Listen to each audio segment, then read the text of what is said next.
Welcome to the Real News Network. I'm Paul Jay in Baltimore, and we're now going to be joined by Jerry Epstein, who's co-director and co-founder of the Perry Institute in Amherst, Massachusetts. Thanks for joining us, Jerry. Thank you, Paul. So the fiscal cliff deal, what do you make of it? Well, I think it's a debacle on the part of the Obama administration and for progressives and for workers and for families. It's a real disaster. First of all, the main point, I think, is that we shouldn't be having to sit here talking about this. We should be talking about what are we going to do about the employment cliff or the climate change cliff. But instead, we're talking about this fiscal cliff, which is a manufactured crisis. But now the way it's been being resolved is creating real harm. And so, in what way? Well, first of all, as John Weissman pointed out in the New York Times today, the Republicans and the wealthy should be having a second New Year's celebration. That is, they're making permanent virtually all of the Bush-era tax cuts. They're eliminating taxes permanently on most estates below 5 million. And they're keeping the capital gains tax and dividend rate very low, 15% for those earning less than $400,000 a year, and a modest increase up to 20% or more. So in a sense, they've enshrined the Bush-era tax cuts forever. And for working families, either their taxes are getting raised, the increase in the payroll tax by a few percentage points, which is on a disaster in and of itself, and any other kind of things that they put in the bill for working families are temporary.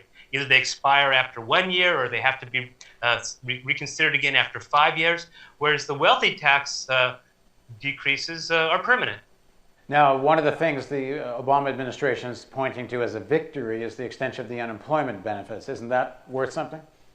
Well, it's not worth the billions of dollars that they gave away to the top almost the top 1%, top 2% of households. It's not worth really distorting the tax system for. Yes, there are some good things that happened, including the extension of the unemployment, the extension of some subsidies for students and so forth. But what Obama has done is given away all of his leverage. So now what we have is a fight two fights that are going to be coming up, over the debt ceiling and then over the budget in March. And Obama has very little leverage if he wants to use it. So the Republicans came away with a huge victory, and then they're just going to keep coming back for more. Now, the Obama administration, Democrats are saying, hold on, it really was our victory because we didn't give in on any of the big cuts to the social safety net or Social Security or Medicare. Well, they haven't so far, but the Republicans are going to be coming back for more. And the major corporations that were putting pressure, let's face it, this was a corporate deal, a wealthy people's deal. They were putting massive pressure on the Republicans, on Boehner and the others, to cut this deal. But now they're going to shift sides and start pushing for all these entitlement cuts. So a big part of the equation that was in there fighting for some deal, the corporate interest, the Business Roundtable, Chamber of Commerce and so forth, they're going to switch sides at this point. Yeah, because they didn't want the paralysis going into the new year. On the other hand, now they want to go back to the cuts that they always wanted. That's correct. And this deal with the increase in the payroll tax rates is going to be a drag on the economy. As Keynesian economists have been arguing for decades, those kinds of tax increases will cut into spending much more than tax increases on the very wealthy. And some economists are estimating this will put a drag on economic growth by as much as 1 percentage point. Now, President Obama is arguing he had no choice. What do you think he had a choice?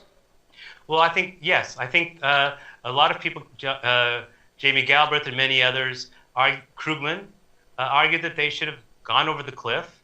Then Obama would have had a lot more leverage, and he could have picked and chosen what kinds of things that he wanted to put back on the table. and including a raising of the debt ceiling. He didn't do that, and now it's not at all clear where he's going to get his leverage from. So yes, he had a lot of choice, and he made, I think, the wrong decision. All right, thanks for joining us, Jerry. Thank you. And thank you for joining us on the Real News Network.